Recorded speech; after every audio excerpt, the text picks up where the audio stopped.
Good evening, everyone. Welcome to the channel. Before I begin, here are my disclaimers. Today I am going to give you an update about I-80 Gold Corp annual report. I-80 Gold Corp offers a range of services related to mining and exploration. The company's primary focus is on gold, silver, and polymetallic deposits in the United States. Its principal assets include several key properties across Nevada, such as McCoy Cove, Granite Creek, Lone Tree, Ruby Hill Mine, and FAD property. These properties are involved in various stages of development, including exploration, production, and mining. The company's services can be broadly categorized into three main areas: gold and silver exploration, development, and production. I-80 Gold Corp's expertise spans from initial site assessment to full-scale mining operations, making it a comprehensive provider of mining-related services. The company's portfolio includes several key projects, each with its unique characteristics and potential for mineral extraction. By leveraging its experience and resources, I-80 Gold Corp aims to unlock the value of these properties and contribute to the growth of the mining industry in the United States. Unfortunately, I do not have access to the text you provided. However, I can still provide a general overview essay on what could cause a stock price to skyrocket. The stock price of a company like I-80 Gold Corp can skyrocket due to various factors that demonstrate its potential for growth and profitability. One key reason is the discovery of new mineral deposits or significant increases in existing reserves, which can lead to increased production and revenue. This in turn can attract investors who are looking for companies with strong fundamentals. Another factor that can drive up a stock price is positive news about the company's operations, such as improved efficiency, cost savings, or innovative technologies that enhance its competitive edge. Additionally, changes in market conditions, such as increased demand for gold or other precious metals, can also contribute to a surge in stock prices. Furthermore, strong leadership and management decisions can also play a significant role in driving up a company's stock price. If the management team is able to effectively execute their strategy and make smart investments, it can lead to increased investor confidence and higher stock prices.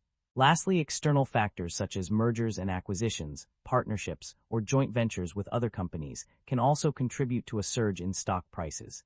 These types of deals can bring new resources, expertise, and revenue streams to the company, making it more attractive to investors. In summary, a combination of internal and external factors can cause a stock price like I-80 Gold Corp's to skyrocket. I-80 Gold Corp market capitalization of $2 billion is materially smaller than most of its industry peers of roughly $4 billion. I-80 Gold Corp trades at a higher price-to-book ratio of 3.64 times relative within the industry. While the stock does not screen as absolutely cheap, mixed valuation signals relative to industry peers prevent a definitive conclusion. With the broader industry trading at lower valuation levels, this may reflect transitional pricing dynamics rather than clear mispricing, warranting further analysis of earnings quality, growth sustainability, and balance sheet strength. The company maintains a moderate leverage profile, with liabilities making up 48% of total assets, suggesting a balanced approach between risk management and capital efficiency. Liabilities have increased, while assets and equity have failed to keep pace or declined. This suggests the business is not growing and may be in decline, making it a highly unattractive investment from a risk perspective. Shareholder equity has weakened over the past 5 years, accompanied by declining or negative operating income. This suggests the business may be eroding shareholder value and warrants caution. The share count has increased over the past 5 years, while revenue has continued to grow. This suggests the business may rely on shareholder dilution to fund expansion. Investors should closely monitor whether growth can eventually be sustained without dilution. The income statement shows that the company have been growing its revenue annually, but the operating income have not been increasing. This shows that the business is under pressure with rising cost. The primary drivers of revenue growth or decline can be identified through a thorough analysis of various factors. On the revenue growth side, key contributors include private placements of common shares, completed PEs/initial assessments for gold projects, and increased gold production from the Granite Creek property. Additionally, changes in offtake agreements with Orion and increases in royalties paid to NSR and NPI royalty holders have also contributed to revenue growth. On the other hand, revenue decline is primarily driven by conditional mandatory redemption notices for convertible debentures, decreases in gold ounces sold, and inventory write-downs. Furthermore, increased costs of sales and adjustments to mine sequencing have also led to a decline in revenue. It's worth noting that some segments, such as Granite Creek, have shown significant growth in revenue, while others, like Ruby Hill, have experienced a slight decrease. The Lone Tree segment has seen a moderate increase in revenue. Overall, the drivers of revenue growth or decline are multifaceted and influenced by various factors, including changes in production levels, market agreements, and financial obligations. The company's financial performance indicates a consistent trend of generating positive operating cash flow. This is evident in various periods and years, as highlighted by the extracted summaries.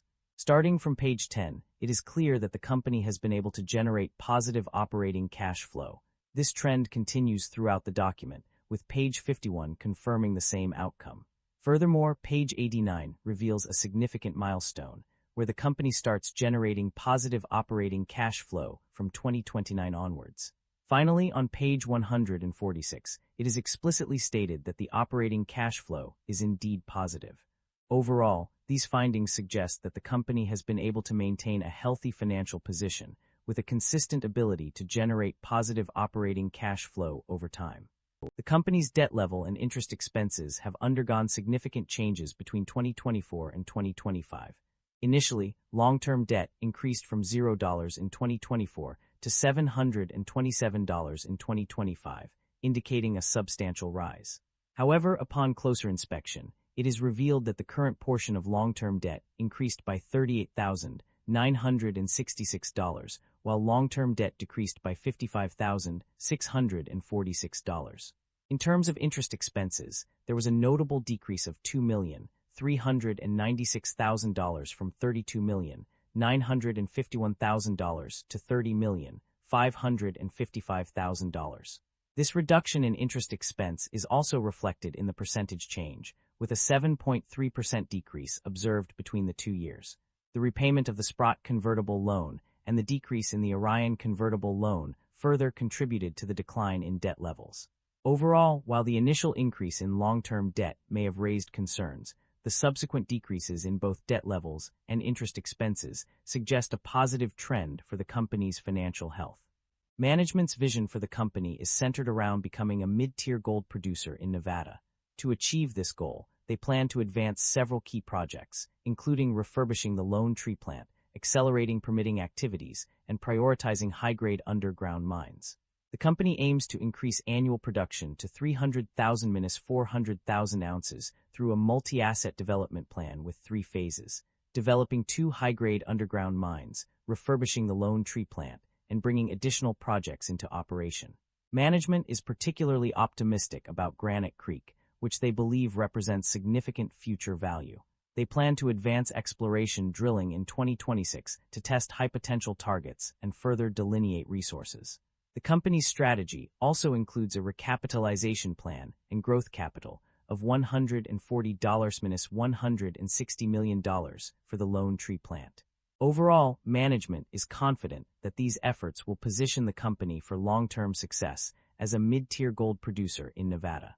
The company has made several significant acquisitions in recent years. One notable example is the Archimedes Underground project, which began construction in 2025 and is expected to be a major contributor to the company's growth.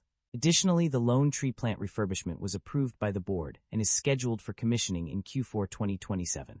The company has also acquired several other projects, including the Granite Creek project, Ruby Hill project, Lone Tree project, FAD project, and Orion convertible loan agreement. Furthermore, an extension agreement was entered into during the first quarter of 2024, providing additional financing options for the company. In terms of divestitures, there are no notable mentions in the extracted summaries. However, it is expected that the company will redeem its convertible debentures on March 16, 2026. The company has not declared any cash dividends or distributions since its formation. However, it has paid dividends to U.S. resident holders in the form of I-80 at a rate of 15%. This indicates that while the company does pay out some portion of its earnings to shareholders, it has done so through non-cash means rather than traditional dividend payments. Concerns about inventory buildup and supply chain disruption are evident in the company's operations. One of the primary concerns is the timing of third-party processing, which has led to inventory buildup, page 111. Additionally, increased gold ounces sold and decreased inventory write-downs have also contributed to a significant buildup of inventory, pages 122 and 124. Furthermore, potential supply chain issues are indicated by an increase in stockpiles and finished goods inventory due to the timing of processing and deliveries, page 126. The company's accounts payable and accrued liabilities have also increased, which may signal potential supply chain disruptions if not managed properly, page 137. Moreover, the material and supplies inventory represents consumables and other materials used in production, which could lead to supply chain disruptions if not managed effectively, page 144. The concerns about inventory buildup or supply chain disruption are widespread, with multiple pages highlighting these issues. The company needs to address these concerns to prevent potential disruptions and ensure smooth operations. That concludes the financial summary for I-80 Gold Corp. Feel free to comment below, and I will be happy to answer them when possible.